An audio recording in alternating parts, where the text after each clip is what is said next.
Calixte, bonjour et bienvenue dans Salut les Émirats. Bonjour Eva. Vous êtes artiste peintre, ancienne architecte et en ce moment vous commencez une nouvelle exposition au Parc Hayat juste après avoir exposé à Etihad Modern Art Gallery à Abu Dhabi.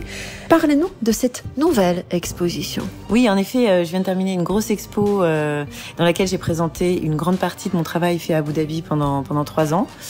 J'y avais près de 40 toiles et cette exposition, j'ai envie de la faire circuler un maximum.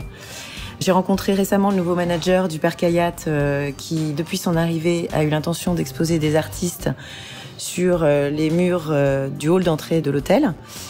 Donc pour moi, c'est l'occasion de présenter encore mes toiles avec un public cette fois différent. Donc il y aura combien de toiles ? Alors cette fois, j'en mettrai une quinzaine. J'ai choisi d'exposer les séries faites pendant le confinement. Les toiles sont très colorées, donc je pense que ça va être sympa. Et quel est le nom de la série ? C'est une série, alors il y a plusieurs séries qui ont été faites autour du confinement, mais c'est globalement autour de la série Springtime. Et qu'est-ce qu'on voit sur ces toiles ? Justement, pendant le confinement, je pense que j'ai travaillé différemment. J'étais plus seule à la maison, donc j'étais enfermée, ce que je déteste. Je pense que j'ai abordé mon travail de façon complètement différente de d'habitude. Les portraits que je fais d'habitude de face se retrouvent de dos. Le travail est plus abstrait. Les mains sont moins travaillées, les visages sont pas dessinés puisqu'on voit les gens de dos. Donc c'est un travail assez particulier que j'ai produit pendant le confinement, avec une façon plus abstraite d'aborder la peinture, des courbes, des couleurs très très très saturées, encore plus vives que d'habitude. Donc voilà, j'ai souhaité présenter ces toiles au Parc Hayat, non seulement parce que les murs sur lesquels je vais mettre les toiles sont principalement noirs, donc je pense que ça va être sympa sur ce fond noir. Dans vos peintures, vous vous inspirez de l'humain. L'humain est au centre de votre intérêt et les émotions en ressortent. Oui, exactement. Je travaille beaucoup à l'aide de mes photos. Je prends beaucoup de photos de mon entourage, des gens qui m'inspirent. Effectivement, les gens m'inspirent. J'aime l'humain, j'aime le contact, j'aime échanger, j'aime rencontrer. Je suis d'une nature très curieuse. Et j'ai aussi un caractère d'une personne hypersensible. Donc la gestion des émotions, on va dire que c'est un travail au quotidien. Peindre, en fait, m'aide à canaliser ces émotions. Et ça permet aussi de m'exprimer, évidemment. En fait, je donne à mes personnages souvent l'émotion dans laquelle je me trouve moi-même. Et inversement, quand je trouve quelqu'un qui m'inspire, c'est souvent l'émotion qui ressort de cette personne qui m'attire. Calixte, vous vivez aujourd'hui à Abu Dhabi. Vous êtes arrivé de France. Depuis quand vous habitez à Abu Dhabi ? Nous sommes arrivés en septembre 2018, donc 3 ans et demi. Et comment s'est passé ce changement de vie, ce déménagement entre Paris et les Émirats, le changement de l'environnement ? Ça s'est pas très bien passé au départ. J'avais jamais vécu d'expérience de vie à l'étranger.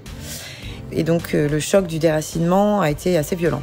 Avec la perte de contrôle, le fait de sortir de sa zone de confort.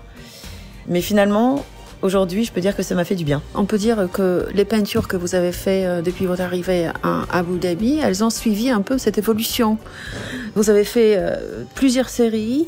Comment vous avez fait le choix de faire ces séries au fur et à mesure de l'évolution de votre état d'esprit ? J'ai imaginé mes séries effectivement en fonction de ce que je découvrais et de mon état d'esprit du moment. Donc la première parlait de la notion du temps, très différente ici. J'avais besoin d'en parler parce que ça a été un choc à l'arrivée. La deuxième parlait d'introspection, parce que quand on apprend à se connaître en fait face à un tel changement de vie. La troisième parle de toutes ces rencontres multiculturelles que j'ai faites ici. Et puis je me suis sentie totalement libérée de mes peurs et c'est là que j'ai créé la série Freedom. Puis ensuite le Covid est arrivé. J'ai changé un peu de direction avec la série Springtime. Et puis maintenant je suis dans les monochromes. J'ai eu envie de travailler les bleus de façon plus intense. On a évoqué votre exposition à Etihad Modern Art Gallery, celle que vous commencez au Parc Hayat. Comment vous faites connaître votre travail à part les expositions ? Est-ce que les médias sociaux, les social media sont un outil de promotion pour vous ? Oui, évidemment. Je pense que aujourd'hui, la génération de mes enfants, c'est plus du tout Facebook, mais moi j'ai commencé par Facebook. Enfin, j'ai un site internet aussi. Et puis même maintenant, aujourd'hui, c'est Instagram. Donc évidemment, j'ai une page Instagram sur laquelle on peut trouver mon travail que je poste régulièrement.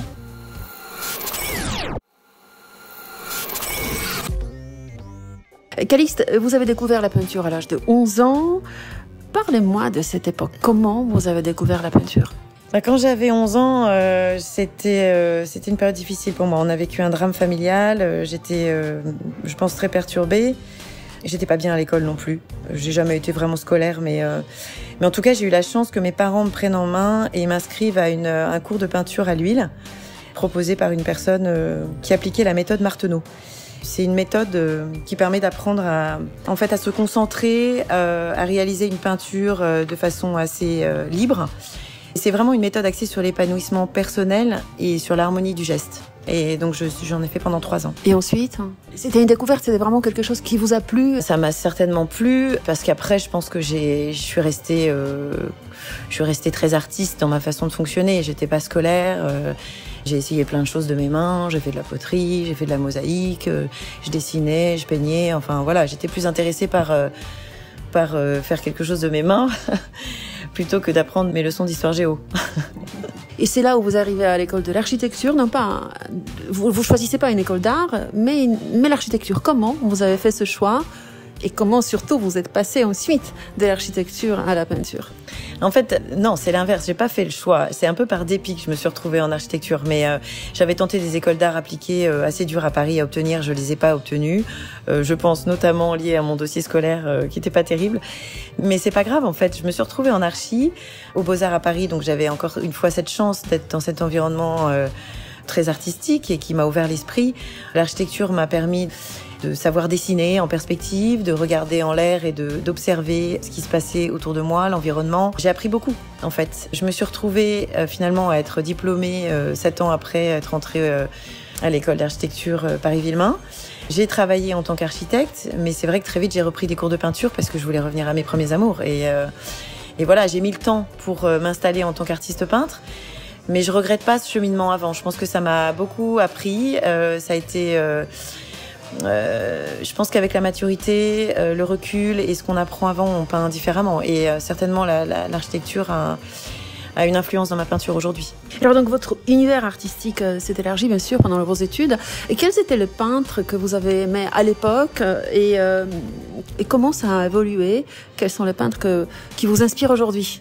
Déjà petite, j'avais découvert Monet, des grands classiques, comme La femme à l'ombrelle de Monet. J'avais découvert aussi le penseur de Rodin, des choses très classiques. Et puis Dali. Je me souviens qu'on avait des cours d'art plastique à l'école et je faisais du Dali. J'adorais Dali. Donc ça, c'était quand j'étais petite. Adulte, j'ai découvert d'autres choses, évidemment, par les beaux-arts, par des cours de peinture que j'ai repris après. J'ai découvert Dubuffet, j'ai découvert... j'ai eu un énorme coup de cœur, surtout pour Van Dongen. Je pense que Kees Van Dongen, ce peintre néerlandais du 19e, m'a certainement remise à la peinture. J'ai eu un vrai coup de cœur sur son œuvre. Et puis après, j'ai découvert Egon Schiele pour sa façon de peindre les corps humains et cette ossature très fragile, ses articulations dans les mains. Et puis, à travers les expositions, à travers mes cours de peinture, la prof m'a influencée et m'a fait découvrir beaucoup de peintres, ou m'a replongée en tout cas dans cet univers des impressionnistes, des fauvistes, Cézanne, Vallotton, Manet. Et puis, quand on est à Paris, on voit beaucoup d'expos, donc on se cultive énormément là-dessus. Oui, parce que vous avez commencé votre enfance, vous avez passé en province et ensuite vous avez déménagé à Paris. Exactement, oui, je suis arrivée à Paris assez tard, je suis arrivée en seconde, donc j'avais 15 ans. Calix, on le voit dans vos peintures, l'influence de Schiele, l'influence des fauvistes, l'influence l'expressionnisme aussi, puisque les couleurs sont intenses, ces corps qui sont travaillés. Comment vous servez de votre peinture comme un outil d'expression, d'émotion? L'expression des émotions, je la fais passer par le travail du couteau. Et j'aime particulièrement travailler les regards et les mains, qui sont très expressifs. En fait, le couteau permet de l'épaisseur. Une 3D en fait, qui peut faire ressortir une émotion. Et j'aime particulièrement son côté hasardeux dans son usage. Finalement, ce que j'aime dans la peinture au couteau, c'est le lâcher prise que ça permet. Je travaille dans l'épaisseur, j'ai parfois quelque chose d'aléatoire qui arrive au moment où je peins et je le garde ou je choisis de pas le garder, mais j'aime ce côté un peu imprécis du couteau sur la toile. Et les couleurs, comment elles jouent dans vos peintures? Les couleurs, le fait de travailler à l'huile, ça permet d'avoir une couleur qui ne sèche pas tout de suite. Donc je peux jouer en fait avec ma palette. Je peux jouer avec la couleur. Je l'applique dans du frais, je reviens dessus indéfiniment pendant le travail d'une couche. Et les couleurs, elles viennent de ma tête. Je travaille toujours d'après mes photos, et je les imprime en noir et blanc. Donc ça veut dire que vous sortez, vous allez dans le monde, vous prenez les photos, vous faites des voyages, c'est ça? Quel est le processus créatif que vous avez? Je suis très curieuse, je m'émerveille de tout. J'aime énormément voyager, donc oui, je me balade en permanence avec mon appareil photo. Enfin, en gros, c'est mon iPhone. Hein. J'ai aussi un appareil un peu plus sophistiqué, mais c'est vrai que dans la vie de tous les jours, dans les voyages que je fais, je suis en permanence en train de prendre des photos que j'utilise régulièrement dans ma peinture. Soit je fais une photo en lien à une série auquel je pense déjà en amont, ou c'est l'inverse, c'est une photo qui me fait penser à tiens, j'aborderais bien tel thème. Et ça peut être une personne qui m'émeut, ça peut être une scène que je découvre en voyage. Je prends énormément de photos. Vous avez dit, ces photos, vous les prenez en noir et blanc. Et ensuite, la couleur, elle vient de votre tête. Oui, exactement. Je veux pas être influencée par la photo que j'ai prise. Je veux dire, en tout cas, les couleurs d'origine. L'intérêt, c'est que je me sers en fait du personnage que je peins pour faire transmettre des idées, un message, une émotion. Et c'est cette émotion que je vais transcrire avec des couleurs qui sortent de ma tête et qui sont liées aussi à ma propre émotion, à mon état du moment, on va dire. Calixte, c'est à Etihad Modern Art Gallery que vous avez exposé récemment le résultat du travail de 3 ans et demi. Parlez-moi de cette exposition en quelques mots. Il y avait combien de toiles? Il y avait, une grande partie du travail que j'ai fait pendant 3 ans. Il n'y avait pas tout, mais j'ai voulu représenter toutes les séries que j'ai abordées depuis mon arrivée. Donc pour moi, c'est vraiment important. Il y avait une 40aine de toiles. C'est une exposition pour moi qui marque mon passage à Abu Dhabi, car je suis de passage ici, comme beaucoup d'expatriés. Et c'est important pour moi d'avoir marqué ce passage dans ce pays qui m'a beaucoup apporté. Et ce pays qui vous a beaucoup apporté, notamment par vos inspirations, quels sont les endroits qui vous inspirent ici pour vos peintures? Eh bien, j'aime la nature particulièrement, donc je pense que l'endroit le plus authentique, le plus naturel est le désert. Et on a cette chance d'avoir le désert à portée de main ici. Donc j'aime particulièrement être dans le désert. J'aime aussi être sur les plages que nous offrent toutes les îles autour d'Abu Dhabi. C'est des endroits où je me sens bien. Que ce soit au bord de la mer, en fait devant une infinité naturelle, calme, je me sens vraiment bien, c'est mon élément. Après, il y a aussi, j'aime aussi ce qui vit, donc j'ai aussi trouvé de l'intérêt et de l'inspiration dans les vieux souks, dans la vieille ville de Dubaï. Moi, j'aime l'authenticité, donc je suis allée la chercher ici. Et quels sont ces quartiers que vous aimez ici? J'aime Moussafa, en fait. J'aime aller à Mina. J'aime aller dans la vieille ville Al Sif de Dubaï. J'aime les souks. J'aime retrouver en fait cette marque de l'histoire et l'impact qu'ont ces diverses communautés qui vivent ici. C'est encore une fois les gens qui vous inspirent, c'est encore ces personnages que vous trouvez là-bas? Exactement, j'ai été inspirée par différentes communautés qui vivent ici, qui sont principalement les communautés des workers, mais j'ai effectivement peint des Pakistanais, des Indiens, mais aussi j'ai rencontré d'autres nationalités qui ne sont pas forcément dans ces milieux-là, mais qui m'ont intéressée de par leur origine, de par leur physique aussi, des Marocains, des Africains. On a cette chance ici d'avoir cette diversité culturelle. Et c'est aussi la découverte de quelque chose d'autre que ce que vous aviez en fait en France. Exactement, c'est tellement riche. C'est le voyage à portée de main ici. On parle des Émirats, on parle de la région. Est-ce qu'il y a des artistes arabes qui vous inspirent? En fait, à travers les art fairs d'ici, déjà Abu Dhabi Art Fair, Dubaï Art Fair, et puis aussi mes voyages que j'ai faits autour du pays, j'ai pu un peu découvrir, des artistes différents du Middle East ou d'ailleurs, qui m'ont fascinée. Et donc j'ai ouvert aussi mes influences maintenant plus contemporaines sur des artistes comme Slimane Mansour, qui est un Palestinien que j'ai découvert, qui travaille des portraits à la terre et à l'huile, Il y a aussi Marwan Kassabashi, ou Baki, je ne sais pas comment on dit, qui est un Syrien, que j'ai découvert au Liban. Baya Mayedine, qui a eu une rétrospective au musée de Sharjah, voilà, qui est une Algérienne.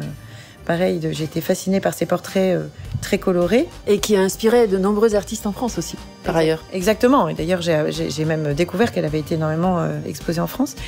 Et puis, j'ai découvert aussi, au Dubai Art Fair, j'ai découvert un artiste qui s'appelle Tadès Mesfin, qui est un Éthiopien et qui fait des peintures de femmes noires. Ça m'intéresse beaucoup aussi. Enfin, en tout cas, c'est lié à ce que j'aime. Donc voilà, oui, j'ai effectivement ici découvert d'autres univers. Et est-ce que vous fréquentez le musée d'art de Sharjah ? Oui, j'y vais régulièrement. En fait, je suis toujours au courant des expositions temporaires dans les musées du coin, c'est sûr. Je vais beaucoup. Là où il y a quelque chose d'intéressant, je vais, bien sûr. Et en plus, c'est un de ces endroits que vous aimez, un endroit très, très authentique. Et j'aime Sharjah pour ça, oui, j'aime cet endroit pour son authenticité, pour... finalement, c'est la ville la plus conservatrice des Émirats, donc elle a aussi des musées très intéressants qui renferment une richesse des artistes du Middle East que je découvre. Calixte, il y a combien de séries que vous avez fait depuis votre arrivée ? Combien ? Je ne sais pas exactement, mais j'ai dû en aborder 7 ou 8, je pense. 7 ou 8 séries, ouais. Et est-ce qu'aujourd'hui, vous en faites une nouvelle série dont on pourra parler ? Oui, en fait, j'ai des choses sous le coude, là, sur lesquelles je travaille, d'après des photos que j'ai prises. Je pense que je vais encore travailler d'après des photos de personnages que j'ai vus dans les rues d'Abu Dhabi ou de Dubaï. Est-ce que je vais les intégrer à une série ? Je sais pas encore. Mystère. Mais je vais peut-être continuer un peu le monochrome. Ma série Chromatic in Blue, ça m'a plu. Donc je pense que je vais la continuer encore un peu. Pourquoi passer justement de ces peintures multicolores à des peintures monochromes ? Justement, je pense que j'ai tellement exploré la couleur ces dernières années que j'avais envie d'en travailler une particulièrement. Le bleu, je pense que c'est une de mes couleurs favorites. J'aime l'intensité du bleu et c'est une couleur à la fois forte et douce. Je pense qu'on peut passer beaucoup de sensibilité dans le bleu. J'avais envie vraiment d'exploiter. Ça fait très longtemps que j'y pense. Donc je m'y suis mise. Et d'ailleurs, il y a un artiste que j'ai découvert ici, à Al Serkal, qui est cet endroit où il y a beaucoup de galeries à Dubaï, qui est un artiste qui est assez connu dans le Middle East et qui avait affiché un monochrome bleu. Il s'agit de Mohamed Kassem, qui est un artiste émirati et qu'on peut voir d'ailleurs en ce moment au Louvre avec la collection Art Price, qui est une exposition temporaire. En fait, ça m'a lancée parce que j'avais cette idée en tête. Et ça m'a lancée pour le faire. Donc, c'est quelque chose que j'avais envie d'aborder depuis longtemps. Et j'aime bien travailler l'intensité d'une couleur. Je sais pas, il y a plus de profondeur. Pour le coup, à travers Chromatic in Blue, je n'explore pas forcément des modèles d'ici. Je pense que cette série est un peu plus intime, on va dire. Les 4 premiers de Chromatic in Blue montraient des mains qui s'entrelaçaient, une femme qui est assise sur les genoux de son mari. Je pense qu'il y avait une volonté peut-être de regarder quelque chose de l'ordre de l'intime. Calixte, vous avez un rêve dont vous m'avez parlé quand on préparait cette interview. Il s'agit d'une galerie atypique. Ouais, en fait, j'aimerais un jour réaliser cette envie d'avoir ma propre galerie. J'aimerais effectivement pouvoir ouvrir un lieu conceptuel, on va dire, pas forcément une galerie avec des murs blancs et des tableaux dessus, comme on connaît par cœur, mais une galerie, bon, évidemment, j'y exposerai mes œuvres, mais aussi des tableaux ou des œuvres ou des sculptures, en fait, d'artistes qui m'inspirent. Et puis, j'ai envie de faire intervenir d'autres formes d'art. Parce que, en fait, en tant qu'artiste, j'aime toute forme d'art. J'aime autant la danse que le chant, le théâtre, la musique, évidemment. Donc, voilà, trouver un concept autour d'une galerie qui puisse faire intervenir différents domaines de l'art. Vous avez fait du théâtre ? Oui, j'ai fait pendant 10 ans du théâtre en tant qu'amateur. J'ai fait partie de différentes troupes à Paris. C'était sympa parce que ces troupes étaient, se disaient amateurs, mais nous poussaient quand même à faire un travail semi-pro. Et j'ai beaucoup aimé cette expérience de se mettre dans la peau de différents personnages et de se mettre en danger sur une scène et de pouvoir explorer différents textes très beaux, que ce soit des classiques ou des contemporains. Et puisqu'on parle de vos projets, cette fois-ci peut-être un peu plus concret, quelle sera la prochaine exposition après celle du Parc Hayat ? Écoutez, j'ai la chance d'avoir la proposition de la part de l'Alliance française d'exposer aussi en solo à partir de mi-janvier pendant un mois. L'Alliance française d'Abu Dhabi? Oui, l'Alliance française d'Abu Dhabi, pendant un mois, donc de mi-janvier à mi-février. Et je pense que je vais pouvoir mettre une vingtaine de toiles aussi de la collection d'Abu Dhabi, évidemment. Je ne sais pas encore quelle série, mais en tout cas, j'ai hâte. Mais nous aussi, on a hâte de le découvrir. Calixte, merci beaucoup.